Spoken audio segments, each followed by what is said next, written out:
Hello everyone, welcome to mech solution garage. ఈరోజు మనం ఈ వీడియోలో ఎలక్ట్రానిక్ ఇగ్నిషన్ సిస్టమ్ గురించి తెలుసుకుందాం. ఓకేనా? ఎలక్ట్రానిక్ ఇగ్నిషన్ సిస్టంలో పార్ట్స్, ఫస్ట్ బ్యాటరీ నుంచి ఇగ్నిషన్ స్విచ్, తర్వాత electronic control module, ignition coil, magnetic pickup coil, armature or reluctor and distributor, spark plug. ఇప్పుడు ఈ డయాగ్రాము లైన్ వైజ్ చూద్దాం. ఫస్ట్ ఇగ్నిషన్ స్విచ్ ఆన్ అవుతుంది. ఇగ్నిషన్ స్విచ్ ఆన్ అవగానే battery అనేది on అవుతుంది. Battery on అవగానే electronic control module through ignition coil on అవుతుంది. Ignition coil on అయిన తర్వాత డిస్ట్రిబ్యూటర్ నుంచి స్పార్క్ ప్లగ్కి వెళ్తుంది. So each and every part explanation అనేది ఇప్పుడు మనం చూద్దాం. దీనికోసం నేను ఆల్రెడీ నోట్స్ ప్రిపేర్ చేశాను. ఓకే, మన పార్ట్స్ ఏంటి? ఫస్ట్ బ్యాటరీ తర్వాత ఇగ్నిషన్ స్విచ్, తర్వాత electronic control module, ignition coil, ignition distributor, spark plug. First battery ఏం చేస్తుందంటే it works as a power house of the whole system. ఓకేనా? బ్యాటరీ నుంచే కదా మన పవర్ అనేది వస్తుంది, కరెంట్ అనేది వస్తుంది. ఓకే, అండ్ ఈ ఎనర్జీని మనం ఎలా యూస్ చేసుకుంటాం? ఎనర్జీ, మనకు కావాల్సిన ఎనర్జీ అంతా మన బ్యాటరీ నుంచే వస్తుంది. ఓకేనా? The energy which is necessary for working of whole system is provided by the battery నుంచే మనకు కావాల్సిన ఎనర్జీ అనేది మనం తీసుకుంటాం. ఓకేనా? ఈ బ్యాటరీ ఏంటి? లెడ్ యాసిడ్ బ్యాటరీ మనం యూస్ చేస్తాం ఇందులో.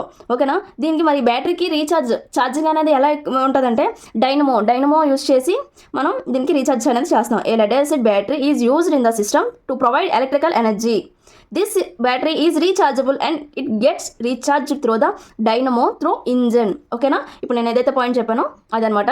నెక్స్ట్ ఇగ్నిషన్ స్విచ్ ఏం చేస్తుందంటే this is the main switch off the whole system. You can on and of with the switch. The negative side is grounded and the positive side is connected to the primary winding coil. దీని యొక్క positive సైడ్ని primary winding కాయిల్కి connect చేస్తాము, negative సైడ్ని ground చేస్తాం. ఓకేనా? Ignition switch అంటే ఏంటంటే మనం కార్కి on చేసేటప్పుడు ఆన్ అవుతుంది కదా, అదే ఇగ్నిషన్ స్విచ్ అనమాట. ఓకేనా? నెక్స్ట్ ఎలక్ట్రానిక్ కంట్రోల్ మాడ్యూల్ని యూజ్ చేస్తాం. ఎలక్ట్రానిక్ కంట్రోల్ మాడ్యూల్ అంటే ఏంటి తెలుసా? All the instructions are already programmed. ఓకేనా? ఈ ఎలక్ట్రానిక్ కంట్రోల్ మాడ్యూల్లో ఆల్రెడీ మనం ఇన్స్ట్రక్షన్స్ అన్ని ప్రోగ్రామ్ చేసేస్తాం already. This module and it also controls or monitors the timing and intensity of spark. అంటే ఏ టైంకి కరెక్ట్గా మనం స్పార్క్ అనేది ఇవ్వాలి, అది ఎంత ఇంటెన్సిటీతో ఇవ్వాలి అనేది ఎలక్ట్రానిక్ కంట్రోల్ మాడ్యూల్ అనేది చూసుకుంటుంది. ఓకేనా? The whole system controlled by ECM, electronic control module. ఓకేనా? Next armature. ఈ ఆర్మేచర్లో రిలక్టర్ అని ఒకటి ఉంటుంది. This consist of reluctor. ఓకేనా? Which is rotating part of the armature. ఆ రిలక్టర్ ఏమవుతుందంటే రొటేట్ అవుతూ ఉంటుంది. ఓకేనా? ఇప్పుడు మీకు అది చూపిస్తాను. చూసారా? ఇక్కడ ఇది ఆర్మేచర్ ఉంది కదా, ఇది రిలక్టర్, ఇది రొటేట్ అవుతూ ఉంటుంది. ఓకేనా? ఇదే రిలక్టర్ అనమాట. ఇది రొటేట్ అవుతున్నప్పుడు ఇది పికప్ కాయిల్కి టచ్ అవుతూ ఉంటుంది. ఓకేనా? ఇదే armature and reluctor. Reluctor is a rotating part of the armature which consist of tooth. ఇప్పుడు మనం చూసాం కదా, దానికి టూత్ ఉంటుంది. ఇది ఏం చేస్తుంది? To make or break the circuit armature takes A regular supply of voltage through ECM. ఓకేనా? వోల్టేజ్ అనేది రెగ్యులర్గా దీనికి ఎక్కడి నుంచి వస్తుంది? ఎలక్ట్రానిక్ కంట్రోల్ మాడ్యూల్ నుంచి వస్తుంది. ఓకేనా? ఇది ఈ సర్క్యూట్ యొక్క ఆర్మేచర్ని ఒకసారి బ్రేక్ చేస్తుంది, ఇంకొకసారి అదే మేక్ చేస్తుంది. ఓకేనా? When the armature tooth come in contact with the pickup coil, voltage is generator and it stop flowing current from the primary circuit. ఓకేనా? దీన్ని నేను వర్కింగ్ ప్రిన్సిపల్ చెప్పేటప్పుడు నేను ఇంకా బాగా ఎక్స్ప్లెయిన్ చేస్తాను. ఓకేనా? నెక్స్ట్ ఇగ్నిషన్ కాయిల్ అంటే ఏంటి? ఇందులో ప్రైమరీ వైండింగ్స్ ఉంటాయి, సెకండరీ వైండింగ్స్ ఉంటాయి. It consist of primary winding and secondary winding. This produce high voltage from the spark plug. ఏం చేస్తుందంటే మనకు వచ్చే లో వోల్టేజ్ని ఇది హై వోల్టేజ్ కింద ప్రొడ్యూస్ చేస్తుంది. ఓకేనా? ఈ హై వోల్టేజ్ని మనకి స్పార్క్ ప్లగ్ వరకు వెళ్ళేటట్టు చేస్తుంది. The coil is having soft iron core both of the ends of the primary winding coils. Primary winding కాయిల్స్లో ఎన్ని టర్న్స్ ఉంటాయంటే 200 to 300 టర్న్స్ అనేవి ఉంటాయి. ఓకేనా? And the primary winding is having 200 to 300 turns but the secondary winding consist of 21,000 turns and another is connected with high intention wire. ఓకేనా? Secondary వైండింగ్స్కి ఎన్ని turns ఉంటాయి? 21,000 turns అనేవి ఉంటాయి. అందుకే ప్రైమరీ వైండింగ్ కన్నా సెకండరీ వైండింగ్ టర్న్స్ అనేవి ఎక్కువ ఉంటాయి. ఓకేనా? Next ignition distributor. ఈ డిస్ట్రిబ్యూటర్ ఏం చేస్తుందంటే distributor help to distribute the current from the spark plug. ఓకేనా? కరెంట్ని స్పార్క్ ప్లగ్కి పంపిస్తుంది. It consist of metallic electrode అనేది దానికి కనెక్ట్ అయి ఉంటుంది. నేను మీకు వర్కింగ్ ప్రిన్సిపల్ చూపించేటప్పుడు చూపిస్తాను. On the periphery the rotor in the middle of it, rotor అనేది ఉంటుంది. The metallic electrode are connected with spark plugs, ఓకేనా, also known as ignition harness. నేను చెప్తున్నాను ఫస్ట్, ఇక్కడ ఎలక్ట్రోడ్ అనేది మనం హై వోల్టేజ్ హై కరెంట్ ఇచ్చినంత మాత్రాన మనకి స్పార్క్ అనేది ప్రొడ్యూస్ అవ్వదు. అక్కడ ఎలక్ట్రోడ్ అనేది ఉంటుంది. ఎలక్ట్రోడ్కి అక్కడ కొంచెం ఎయిర్ గ్యాప్ అనేది మనకు ఉంటుంది. ఇప్పుడు నార్మల్గా ఇది బేస్ ప్లేట్ అంటే ఇది ఎలక్ట్రోడ్ అంటే మినిమం 2 mm డిస్టెన్స్ అనేది ఉంటుంది. సో అది వోల్టేజ్ ప్రొడ్యూస్ అవ్వడం వల్ల ఫస్ట్ మనం దానికి టచ్ చేసి కొంచెం పైకి తీయడం అనేది వోల్టేజ్ పొటెన్షియల్ డిఫరెన్స్ అనేది వస్తుంది. సో అప్పుడు మనకు మాత్రం దానివల్ల ఆర్క్ అనేది ప్రొడ్యూస్ అవుతుంది, లేదా స్పార్క్ అనేది ప్రొడ్యూస్ అవుతుంది, ఓకేనా. సో అందుకే మనం ఎలక్ట్రోడ్ అనేది యూస్ చేస్తాము. And the rotor is connected with the secondary winding. Okay, when the rotor start rotating it passes through high intensity current to ignition harness which carried by high tension current with spark plugs. ఓకేనా, మనకి distributor అంటే ఏం లేదు, distribute చేస్తుంది మన current అనేది. నేను మొత్తం ప్రతి పాయింట్ చెప్పాను, ఇందులో మీకు ఇంపార్టెంట్ ఏదైతే ఉందో అదే రాసుకోవచ్చు. ఫుల్ ఇన్ఫర్మేషన్ కోసం నేను ఇంత పెద్ద పాయింట్స్ అనేవి రాశాను, ఓకేనా. నెక్స్ట్ స్పార్క్ ప్లగ్ అంటే ఏంటి? The plug emits spark for the ignition of the fuel. ఓకేనా, స్పార్క్ ప్లగ్ ఏం చేస్తుందంటే ఒక స్పార్క్ అనేది ఇస్తుంది. ఎందుకు? కంబషన్ చేయడానికి, ఎయిర్ ఫ్యూయల్ మిక్చర్ని కంబషన్ చేయడానికి. It has 2 wires. First one is connected with high tension current carried wire and other one is grounded.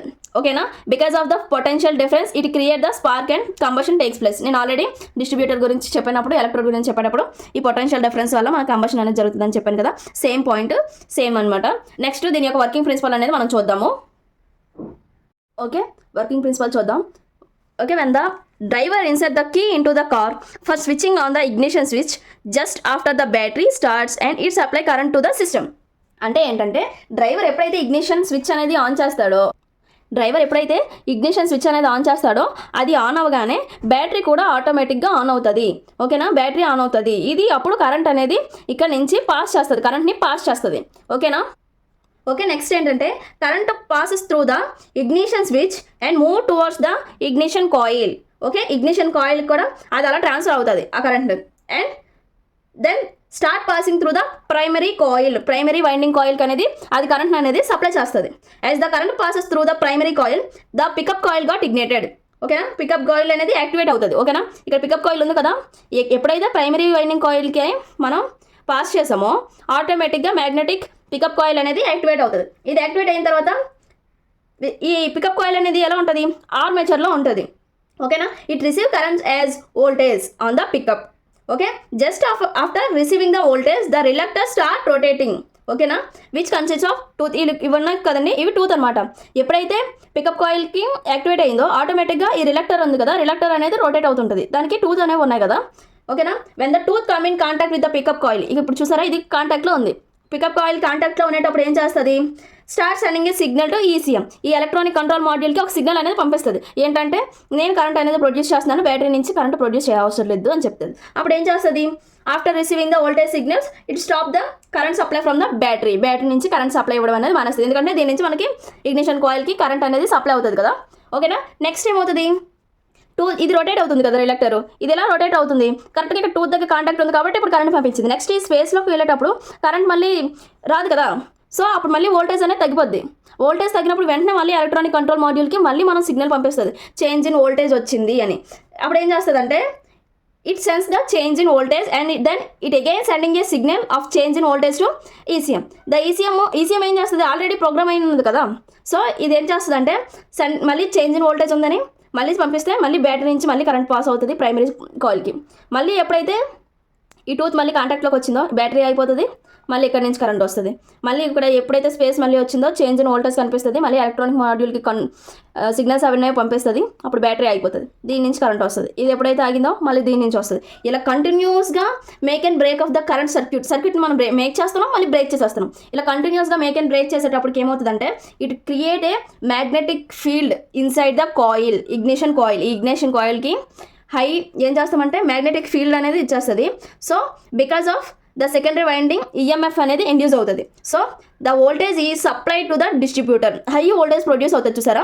So ఈ హై వోల్టేజ్ అనేది ఇక్కడ నుంచి ఈ డిస్ట్రిబ్యూటర్కి మనం పంపిస్తాం. ఈ డిస్ట్రిబ్యూటర్ ఏం చేస్తుంది? Which is programmed as per ఇగ్నిషన్ని ఇగ్నేట్ చేస్తుంది. కాబట్టి ఈ స్పార్క్ చూసారా, ఈ డిస్ట్రిబ్యూటర్ నుంచి ఇక్కడ నుంచి ఈ స్పార్క్, తర్వాత నెక్స్ట్ 2, ఇది 3rd కనెక్ట్ అయింది, నెక్స్ట్ ఇది 4th. ఇది స్పార్క్ ప్లగ్ యొక్క ఎలక్ట్రోడ్స్ అనమాట. ఈ ఎలక్ట్రోడ్స్కి కనెక్ట్ అయి ఉన్నది. ఓకే, మనం ఎప్పుడైతే హై వోల్టేజ్ వస్తుందో డిస్ట్రిబ్యూటర్తో స్పార్క్ ప్లగ్కి మనం స్పార్క్ అనేది ఇస్తాం. Spark is generated because of voltage difference between the central electrode and the ground electrode because of the combustion possible in the air fuel. ఓకేనా. నెక్స్ట్ ఫస్ట్ ఏంటంటే first ignition switch on అవుతుంది. Ignition switch అయిన తర్వాత battery అనేది on అవుతుంది. Okay, electronic control మాడ్యూల్కి మనం దీన్ని connect చేస్తాం. ఇగ్నిషన్ కాయిల్ చూడండి కరెక్ట్గా ఈ ఎలక్ట్రానిక్ కంట్రోల్ మాడ్యూల్ నుంచి ఇగ్నిషన్ కాయిల్కి కనెక్షన్ ఉన్నది అండ్ ఎలక్ట్రానిక్ కంట్రోల్ మాడ్యూల్ నుంచి పికప్ కాయిల్ కూడా కనెక్షన్ ఉంది. ఎప్పుడైతే ఇగ్నిషన్ స్విచ్ ఆన్ అవుతుందో బ్యాటరీ ఆన్ అవుతుందో electronic control module ignition switch pickup coil ఒకేసారి ఆన్ అవుతాయి. బ్యాటరీ నుంచి కరెంట్ వచ్చినప్పుడు ప్రైమరీ కాయిల్ యాక్టివేట్ అవుతుంది. ఓకేనా. At the same time pickup coil activate అవుతుంది. ఇది ఎప్పుడైతే యాక్టివేట్ అయిందో ఇది రొటేట్ అవుతుంది. ఆర్మేచర్లో ఉన్న రిలక్టర్ రొటేట్ అవుతుంది. ఎప్పుడైతే ఈ టూత్ ఈ పికప్ కాయిల్కి ఎప్పుడైతే కాంటాక్ట్లోకి వచ్చిందో ఇది సిగ్నల్స్ పంపిస్తుంది ఎలక్ట్రానిక్ కంట్రోల్ మాడ్యూల్కి నాకు కరెంట్ అవసరం లేదు బ్యాటరీ నుంచి అని. అప్పుడు బ్యాటరీ ఆటోమేటిక్గా ఆఫ్ అయిపోద్ది. ఇప్పుడు ఎప్పుడైతే మళ్ళీ ఇక్కడ బ్రేకింగ్ ఆఫ్ కరెంట్ అనేది ఉంటుందో వోల్టేజ్ అనేది ఉంటుందో ఇది మళ్ళీ ఎలక్ట్రానిక్ కంట్రోల్ మాడ్యూల్కి పంపిస్తుంది వోల్టేజ్ డిఫరెన్స్ వచ్చింది అని. అప్పుడు మళ్ళీ బ్యాటరీ యాక్టివేట్ అవుతుంది. అప్పుడు బ్యాటరీ నుంచి మళ్ళీ ప్రైమరీ కాయిల్కి వెళ్తుంది, మళ్ళీ ఇటు నుంచి వెళ్తుంది. సో ఇలా కంటిన్యూస్ మేక్ అండ్ బ్రేక్ చేసేటప్పటికి primary coil and secondary coil దగ్గర ప్రైమరీ కాయిల్ దగ్గర హై వోల్టేజ్ ప్రొడ్యూస్ అవడం వల్ల సెకండరీ కాయిల్ దగ్గర ఈఎంఎఫ్ అనేది ఇండ్యూస్ అవుతుంది. సో ఈ ఈఎంఎఫ్ని మనం డిస్ట్రిబ్యూటర్తో స్పార్క్ ప్లగ్కి స్పార్క్ అనేది మనం జనరేట్ చేస్తాం. ఓకేనా. నెక్స్ట్ అడ్వాంటేజెస్ ఏంటంటే లో maintenance as compared with the others. ఓకేనా. Advantages: low maintenance as compared with the other ignition system. Okay na. It has no moving parts because of it controlled by ECM. Emission is less as compared with others.